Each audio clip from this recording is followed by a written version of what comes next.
Welcome to Kitchen Conversations. So glad you joined me today. Come on in and enjoy the afternoon with me, or evening, whatever it is where you're living. Well, we're going to be completing our lessons of the cards.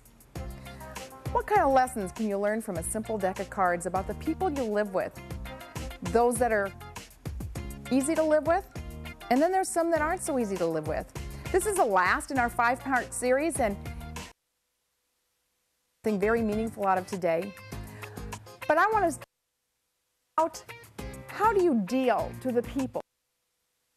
How do you work with them and live with them? We've already determined and discussed in the past that there are basically 4 temperaments of people. We've learned this from many different areas in the world. The bright, sparkly, happy people that are out there. These people, they fear being irrelevant. They're very bothered by boredom or being stuck in the rut, and in the way they share themselves with the world. In Diamondsville, we also know that there's people who live. These are the people that are in charge. They say they need results. They fear loss. They decide by instinct. And they're very bugged by incompetence or inefficiency. And they're very direct communicators. They're going to tell you exactly what they're thinking. But there's other amazing individuals. We have the people from Bill. These are the people that say if it's worth doing, or don't bother to do it at all. Language of analyzer ease.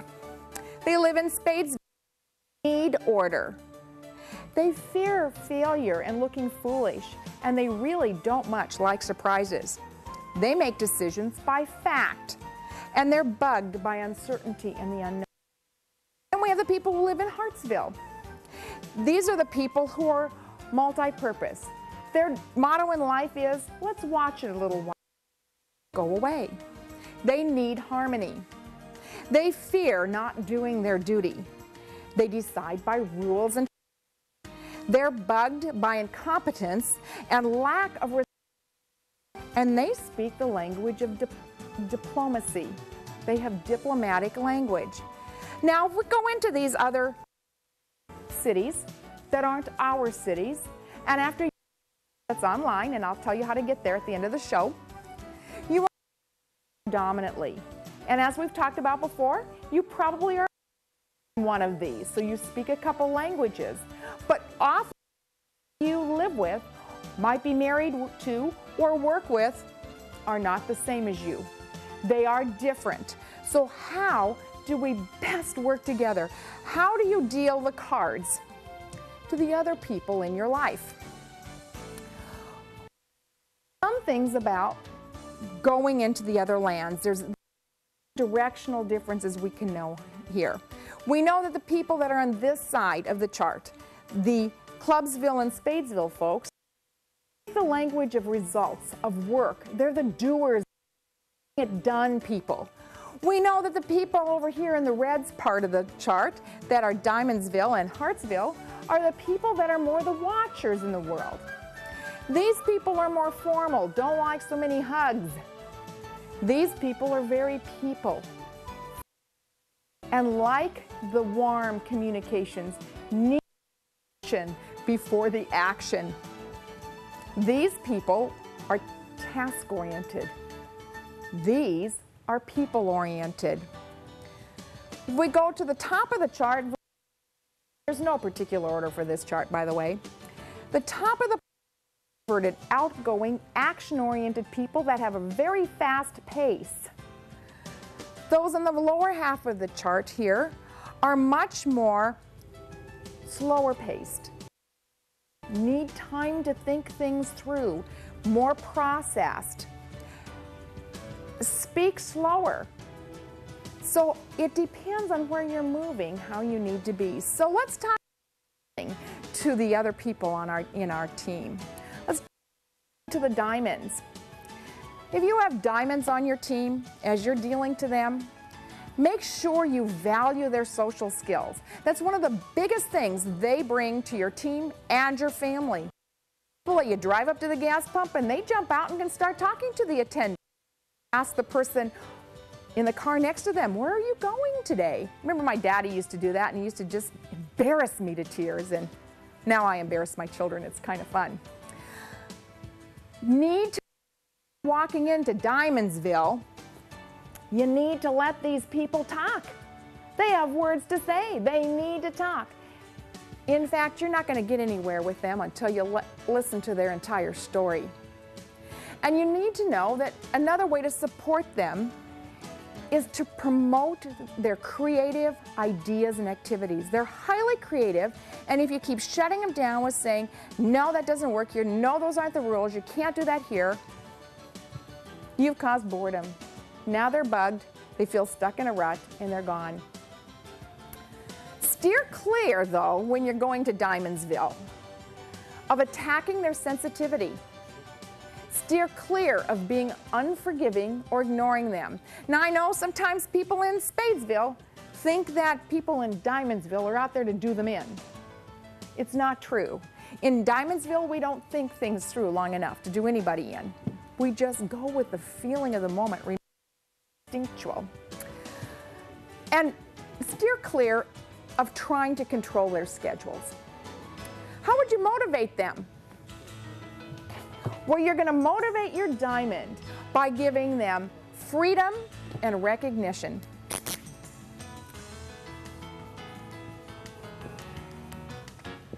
This, in fact, is one group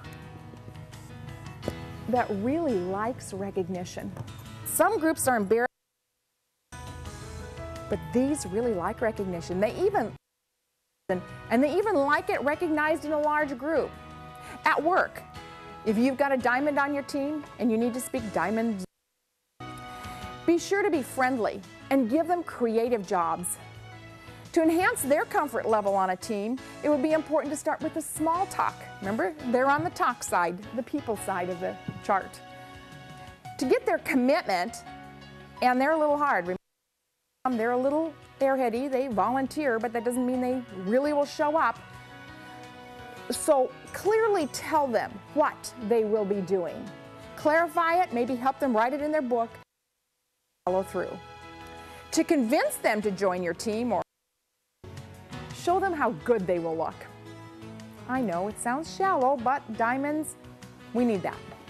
And for appreciation, praise them verbally, applaud them, and support their winning ideas. Diamondsville is a wonderful place to visit. I encourage all of you to go there. Now let's move over to Clubsville. To speak well in Clubsville, we need to speak directly. They're direct communicators, so directly speak to them. We know they need the language of results, so talk results to them. We know they fear loss of control, so ensure that they are not out of control. Make sure you're giving them that control feeling. We know they decide by instinct, so when they say they're right, they usually are right. I know, for some of you that really bothers you, but it's the truth. They usually are right. So listen to their decision. Understand that they are very bugged or uncomfortable with incompetence or inefficiency. So if you're going to their land, make sure you're competent and efficient to talk about what you are talking about.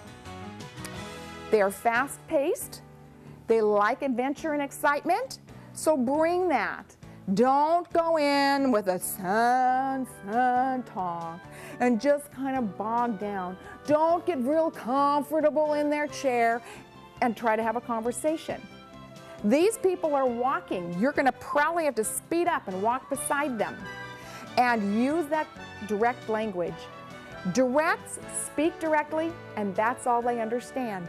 They do not get hints, so don't hint at them. If you're coming from Spadesville or Hartsville or Diamondsville, don't throw out hints and hope they'll get it, because they probably won't. Now, how are you going to support them? Well, first I said, tell them how you feel. They are not high-feeling people. They're very controlled-feeling people. So you need to tell them how you feel. You need to even say, ouch, that hurts. Or I feel disrespected. Or I feel like my ideas aren't valuable to you. Let them know how you feel, because they're not going to guess it.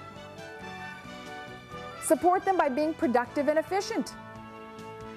Support them in speaking clearly. Support them in offering them leadership opportunity, even within your own home. If you have a little Clubsville person, make sure you give them some certain areas in their home that they can lead. If that's their bedroom, that they can arrange the bedroom the way they need it, let them. Give them something to control. Well, if that's feeding the dog, if they're working for you, give them something you can control. And then keep your hands off of it. Let them control it. So if you're working with these people or have them in your family, there's some things to steer clear from too. You know, you don't want to deal the wrong thing to them and get in trouble. So one of the things you want to steer clear of is being slow or appearing indecisive. Another thing to steer clear of is taking their arguments personally. This is a group, Clubsville people like to argue. They like sharpening their sword on you. It is part of who they are. They enjoy that bantering. It isn't negative for them. They enjoy it. So don't take it personal. Don't get your feelings hurt. Oh, and steer clear of too many emotions around them. They really don't go for the weepy person. They don't like that. They're not the huggy people. So you want to have that part of your repertoire.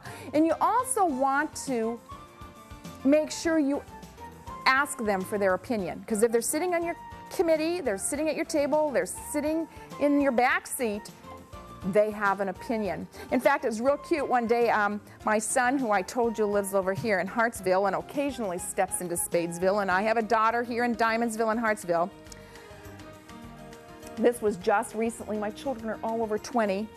I said to my son, why don't you pick a place out to go out for dinner tonight? And he said, oh, Mom, let's just ask Shane where she'd like to go for dinner. And I said, no, Johnny, I just asked you where you wanted to go to dinner. And he said, well, when Shane picks a place, it's always a good place and there really is no hassle. Oh, okay. Directs take that, so give them that. And they are not going to stand around and ask the rest of us for our opinion. You need to be giving them responsibility. These people love to rise to responsibility, so give them some. If they're on your team, give them some. If they're part of your family, give them responsibility. At work, you want to give them freedom to do their job. They are not going to do well if you hover over them and are constantly grabbing their mouse or checking their job, because they are proud of doing things well and right. To enhance their comfort level, you want to get to the point quickly. They don't want the chit-chat. In fact, they'll say to you, get to the meat. They don't want to chit-chat. Just get down to what you need. To get their commitment, you're going to want to briefly review the options. Remember, they need a choice, so give them options. My oldest daughter, even as a little person, I would lay out 2 dresses or 3 dresses and let her select from those dresses. Unfortunately, being the Clubsville she was, an equally good 3rd option out of the closet. And then we had the tug of war of, does the tail, wag the dog? To convince them, you want to use logic. Don't just say, well, it's because I feel this way. This doesn't work over there in Clubsville. And to give them appreciation, make sure you're giving this person credit for the job they do. Do not steal this person's bang. You'll just really hurt yourself. Make sure you give them that direct appreciation. If we move here to Spadesville, how do you deal to them? We know that people in Spadesville are analytical in nature. That is their communication style. They speak words of analysis. We know that in Spadesville, they need quiet time. We know that in Spadesville, they're much more introspective. Means they make decisions by thinking things through slowly and quietly. Extrovert, who makes decisions by talking things out loud, hearing them in your mind and making decisions. So this is much more analytical and introverted. They spend a lot of time on analysis. So when they bring it to you, they bring you a stack of analysis. If they're driving into Clubsville with a stack of analysis and this one just says, they're sad because they've done this much analysis. Understand that Spadesville also is more formal. These are people that are not easy to interrupt. You shouldn't just interrupt them. This person wants an appointment. This person might want an appointment. This person definitely needs you to make an appointment. Don't interrupt them because they are already going on a train of thought. In Spadesville, the people who live here need order. They fear failure and looking foolish, so ensure that you don't set them up for that. These people decide by facts. So if you're out here with some whimsy idea and you have no facts to back it up, you may have a little trouble speaking in the language of Spadesville. And they are very bugged by uncertainty and the unknown. It really does them in. So make sure that you're not giving that to them. This is the one group, people from Spadesville will often call you up if they're invited to a party and need to know who's going to be there. This person doesn't care. They're there because they're there, the party's going to be fun. This person doesn't much care either because they always have plenty to say and they know what they're talking about. This person probably would rather not go to the party, but oh well, let's just go along and keep the peace. But often for persons from Spadesville, going to the party is nearly painful. So understand that if you can give them some facts, it will put them at ease. These people are less the social people person than people on this half. To support your Spadesville person, please appreciate them. They bring so much to our families and to our workspace. When you're going to them, make sure you've done your analysis. Make sure you have some place you're speaking from, and especially if you're married to one, don't just be a airhead. And slow down your style. You can't go racing in with a story that layers over layers over layers and you never get to the fact that embarrasses them to tears, especially if that's your husband or wife. So slow down your style. Things to steer clear from when you're going into their world is to expect them to be spontaneous. It just isn't part of their nature, and that's okay. Another thing to make sure you don't do is promote too much change at once. They are quite change averse. They have to have a lot of time to process change. So if you continually throw change at a spade, it just isn't going to work well. They just kind of go in a corner and hunker down and don't connect with that change you need. Don't push them for a quick decision. It's just not possible. And don't expect a lot of verbal bantering because that's not who they are either. To motivate them, you need to logically show them a better way to do things. They are always out to do things better, more efficient, less cost. So if you can tie those ideas together to show them how this will be better, how this will increase their revenues, how this will decrease other things, it's going to be so much better. At work, if you work with people from Spadesville, you're going to want to be sure to be correct and logical. Very important to them. And it's very important to tie old ideas to new ways. Really enhances things. So if you can take the old idea, tie it to a new way, you're going to be a lot better off in your convincing people of Spadesville. To enhance their comfort level, a great way to do that is put them in the role of expert. That will really help them. For their commitment, you want to prioritize and make a timeline. Whenever you work with a group of spades in Spadesville, and I do work with a lot, they're always out there building a timeline. And me up here in Diamondsville goes, what's a timeline? I don't need a chart, I just need action. And do you see how that really causes difficulty between us? So understand they need a timeline. Understand that they need prioritization and that they need to finish a job and they need to finish it well. In fact, my dear friend that I mentioned before, I so enjoy watching her and going to her house, and I said her counter is always spotless. And one day I went to her home and I said, how do you do this? How do you do this? I have one counter in my house. I live up here. It's going to be the death of me, but it's always got this jumble of stuff. I call it life. This jumble of life is happening here. There's kids' projects, my projects, work, things to get fixed. It's just always happening here. And her counter's spotless. And I said, how do you do this? And she said, oh, that's really easy. I have all my projects in little boxes and they're on a shelf, and I've decided how much time each project will be. So I look at the clock and I have 45 minutes. So I go get a project that will take me 45 minutes and I do it, and then I'm done, and then I put it away. I'm just shaking my head because this is so foreign for me. I have no clue how long anything will take me. I just jump in and do it as much time as I have, and then I leave it. And that's why I am in this jumble. We're so different, but we're all great, and it takes all of us to make the world go round.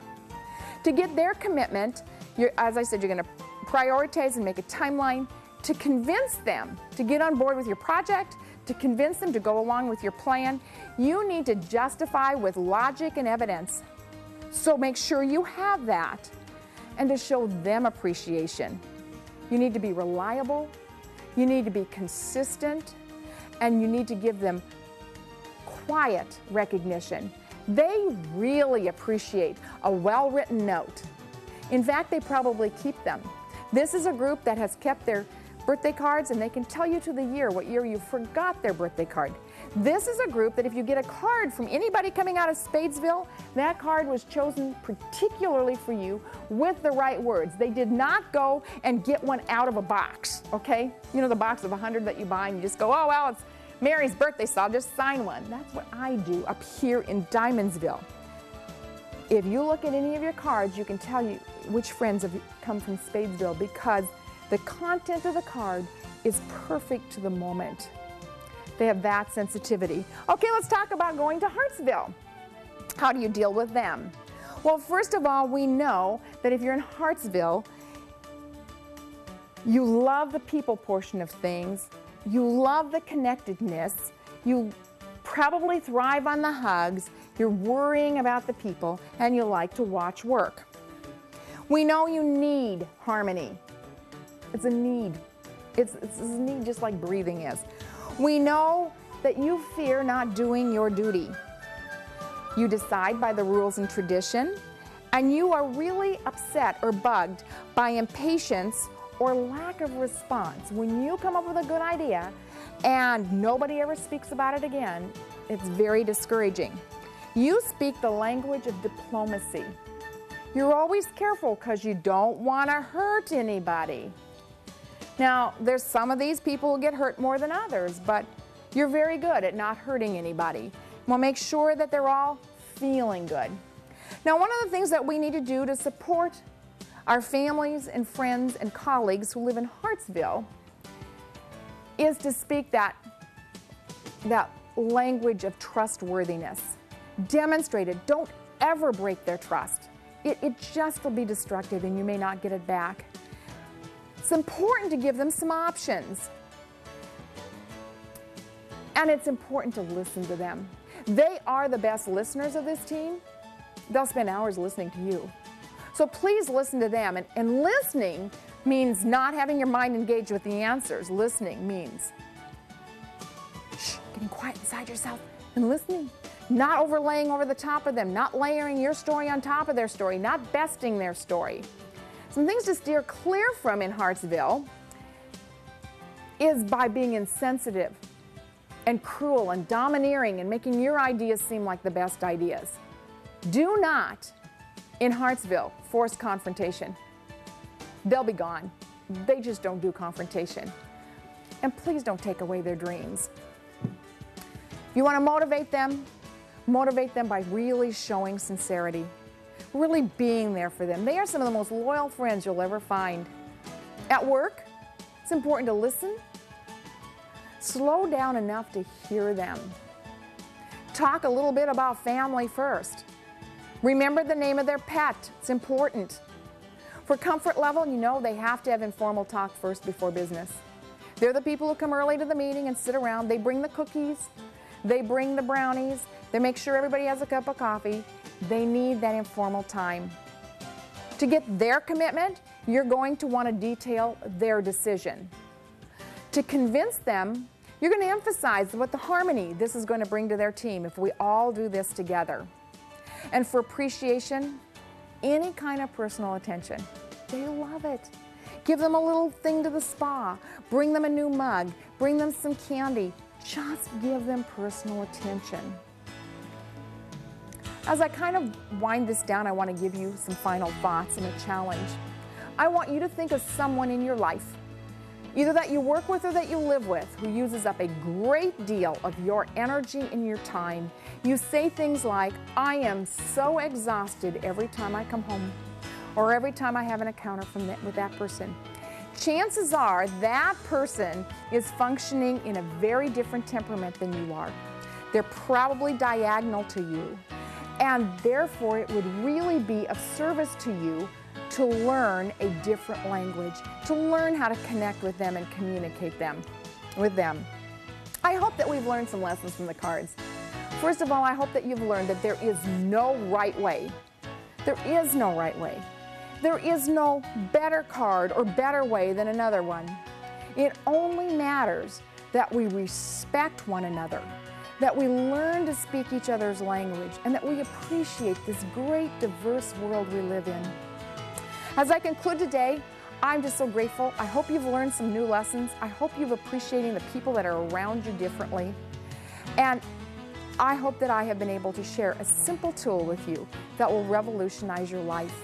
So until next time when we meet in my kitchen, you stay well and be happy.